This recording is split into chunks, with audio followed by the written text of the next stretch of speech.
In this MMT chat, I sit down with Torsten Kruse of Kruse Training and Karl Anderson of Central Community College to explore how virtual reality is revolutionizing plastic industry education. From exploding molds to simulating material flow, discover how this technology is attracting younger workers and transforming technical training. All right, I'm here with Torsten Kruse with Kruse Analysis and Kruse Training, and Karl Anderson, who is Director of Plastics Engineering with Central Community College. Is that correct? All right, and we're going to talk about virtual reality in terms of training, because we know not only can we not find workers, there's a lack of ways to train anybody that we do have. So let's talk about it. All right, so let's see. All right, so Karl, how does community college, how do you plan to integrate, or how are you integrating VR tools into the curriculum? So Torsten and I started communicating probably about a year ago, and he offered to let me demo his software, because I told him we have an almost brand new VR lab at our college, and our college president is really encouraging us to use it. And so when I ran into him and he's got this VR, I'm like, and he let me demo the stuff, and then as I've got students come through, I'll take them into the lab, have them go through it, give them maybe, we mostly spend time with the exploded mold feature that he's got in there, and I'll have them try it out, and then I'll get feedback from them, and then I'll tell Torsten what we thought of it, and that's kind of how it's going so far. And so for me, we don't teach mold design in my program. We're teaching processing. Not yet. Not yet. Yes, future. But of course, you have to have a processor understanding some basic parts of the mold. So I would have the students go in, and I would give them maybe 10 of the major components of a mold to identify and find. But a lot of it is the students just have a lot of fun with it, and Torsten has always said, with a new group of people coming up, you've got to have these kind of technologies, because that's what the young people are looking for, and this really works well for them. So yeah, we've had a lot of fun with it. What do you think? What was their initial impression? And was it kind of like a before and after, like what you were doing before you introduced this tool? Level of excitement, at least? Or? Yes. So when any mold teaching that we do is been two-dimensional. Maybe a video. Maybe we'll have a mold sitting there on the table or whatever. But a lot of it is just not as interactive. So with this here, they can go in, they can sit there and they can explode the mold, and it's been exciting for the students. What's the most challenging aspect of using that? The most challenging aspect is older students. So it's a huge. What difference. do you mean by an older student? Well, I mean, you got to put an age to it. So I understand. Yeah, well, I'm going to say Boomer and Gen Xer. So let's say the people my age, and so we'll get incumbent workers that come in for training, and I've tried it out with them as well. And the older folks do. It's a little trickier for them to get going in it. I was telling Torsten, I had my 14-year-old son up at the lab one day, and I said, hey, you should go try out this VR world. And within 5 minutes, he's jumping off of stairs, and he's throwing some of Torsten's tools on the floor. And, hopefully he cleans it up. Yeah, hopefully. Well, no, he found the little reset button on there. Okay, good. So, yeah. So it's definitely the younger crowd. But I mean, you said that so many times, the younger folks, this is what they got to have. And I think, and I'm sure you're going to talk about that, we don't want to slag on the young kids, but there is a difference in, what would you say, attention span with the younger crowd. And so I think Torsten's software is addressing that. That's true. It's funny. It's funny how the older crew, I fall in that category, and I'm the same way. It actually makes me feel a little sick, so I know I'd have to do it repeatedly for me to feel okay with doing it. But it is the future, and it is a cool tool. It's the future, and even in, I'm a little older, but it's amazing how with technology and with the internet and with all this kind of stuff, I don't learn from books the same way that I used to. I learn from videos, and I learn from things like what Torsten has here. So it's just the way the future is. Has what you're doing with this influenced any of your other fellow instructors in any other programs? Well, I mentioned my college president is really pushing faculty and staff to try to utilize the VR lab, because we got this fantastic VR lab there. I think we have, 10 or 16 headsets, and it's a big lab with big screen TVs, all this. And it's not getting used a lot, so I'm trying to kind of push for that and be an example. But no, it's. Why do you think that's not being used a lot?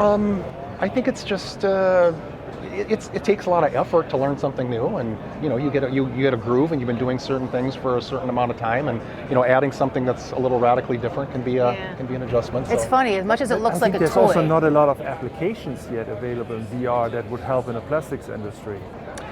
Not in plastics industry, but I mean, we've got like nursing, and we've got other things that there's lots of places to use it for. So yeah. All right. So well, I'm trying to be a leader on campus, I guess. Yeah. With Torsten's well, we need that.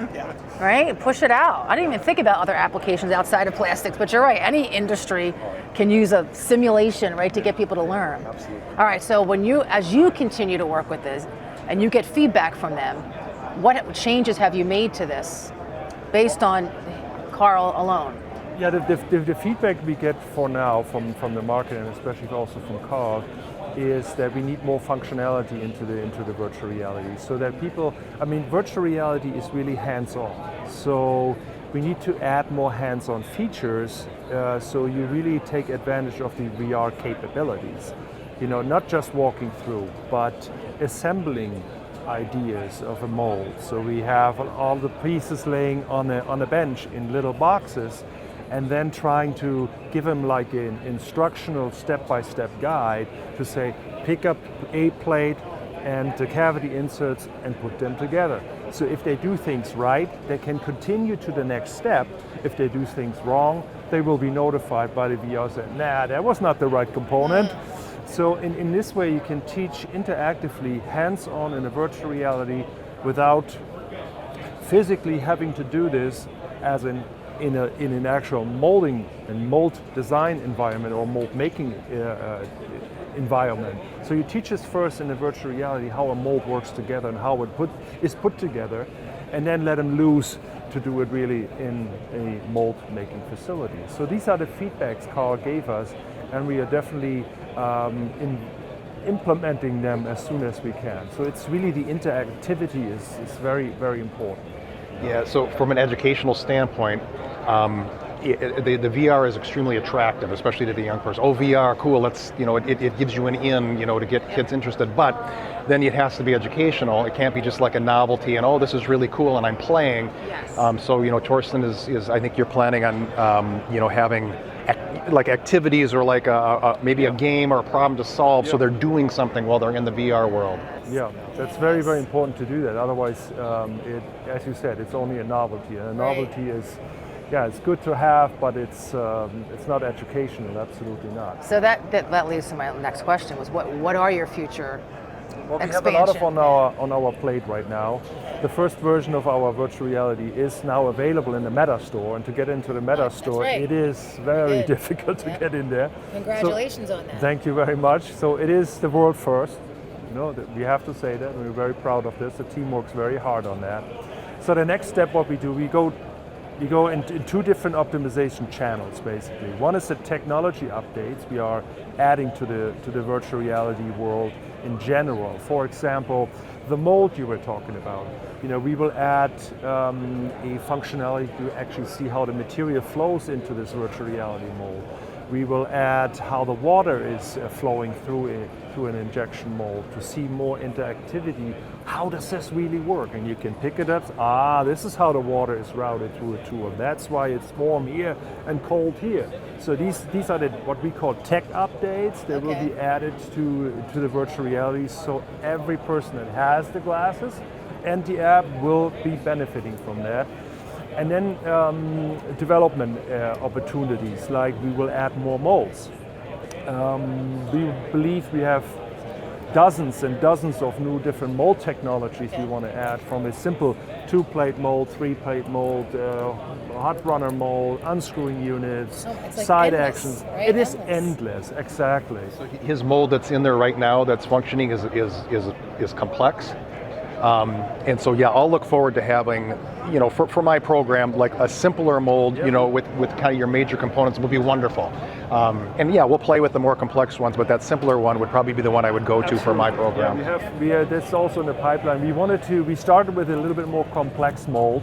It has about 450 components, this mold, which is a lot. It is a lot. But we did this on purpose to test the performance of the system, because if you test it on a small mold, it works. But how about a more complex mold? If it works with a very complex mold, then you know Right. you can can always do go it. back the other You way, always right? come Make back it the more other way. simple. Exactly. So that was our development strategy. In addition to adding molds, we also are working on adding more functionality to peripheral devices. For example, wouldn't it be nice to do the same as we do with the mold review, where we can explode all the components, is do this with a peripheral device, like a dryer, like a mold temperature controller, like a robot. It does not matter what equipment it is, we can use the same technology because we built that technology of exploding. So you could explode a machining center. Exactly. Right? This Anything. could be part Yeah. of that as well. Yeah, I so love we have all the flexibility, because in a virtual reality world, we just add another room to it and say, let's go into mold making center where we have a CNC machine or a lathe or whatever, and look at this equipment, see how it works, see what the components are for this machine. It is endless. Yeah, but you need to start somewhere, and obviously the coding is very, very time consuming to do that, and we're working on this for 2 years, and we're finally at a point where we have a first version that we can show to people and get feedback from the market. Because that's why we establish it right now, early on, to get the feedback. That's what's important to us. That's the key. So I love the partnership between, I know you're working with shops also, which we need that, but I love working with academia also, just to get the training in the schools as much as we can at this point. Well, the purpose is also, yesterday I introduced Karl to another person in the university. So trying to get the connections between the universities to say, well, what do we really need? And I hope from Karl also to get a roadmap of what he needs what the individual steps are he needs when he needs the training. How do you develop your training? What steps are in there? Can we repackage certain information we have on the e-learning already to help them along? And not only VR, but also the e-learning side. On the e-learning side, one of the things, so my college, we're in a small town, 25,000, rural Nebraska, kind of center of the country. And one of the challenges is how do you draw from a wide radius? And I think the future for us is going to be some kind of a hybrid program where they have the e-learning, and of course Torsten's e-learning is really, really wonderful. You could combine the e-learning with the VR lab. You could have students doing a lot of work remotely, like class type of work, and then you'd have scheduling for their actual lab time. So then you could be drawing from a distance, because somebody could say, well, I can't drive to class every day 125 miles, but I could do it once a week to have an afternoon on a Friday or a Saturday, let's say, to do my lab time. So that's not going to be possible without the e-learning, without that kind of stuff. So I think that's the future for us, I hope. Yeah, and in addition to that, we have so much material on the e-learning side that we are taking also snippets of information and inserting them into the virtual reality as well. Okay. For example, you can take molding defects snippets and show them in the virtual reality. But we're also thinking further ahead, where we do want to do a mixed reality. So mixed reality means you can see through and you see your own shop floor, and you see your own machine. You can go to your own machine, and then you call up a certain molding defect snippet lessons in the VR, for example, in a virtual reality world, or you can explode the mold in your own facility, so you can do that as well. Wait, say that again. Mixed Mixed reality means you basically see through the glasses your own environment around you. Oh, I see. And then these portions of apps can pop up within your peripheral vision. Is that somewhat like augmented? Augmented reality. Okay, so that's the same thing. Okay. That almost seems more, I don't know, more confusing to me. Yeah, and there will be buttons for people to say, I want to do it or I don't. Yeah, exactly. But that's something where you can look at something and you can virtually interact with, you can touch this and it's going to give you an explanation of what you're looking at right in your own. In the real world. In the real world, yeah. Interesting. Well, that's exciting stuff. Thank you for the update. Keep it up. Let me know as things go on, and let's spread this to other colleges and other shops and keep this going. We're in desperation mode, right, to find people and to train them up. So thank you. Got it. Thank you.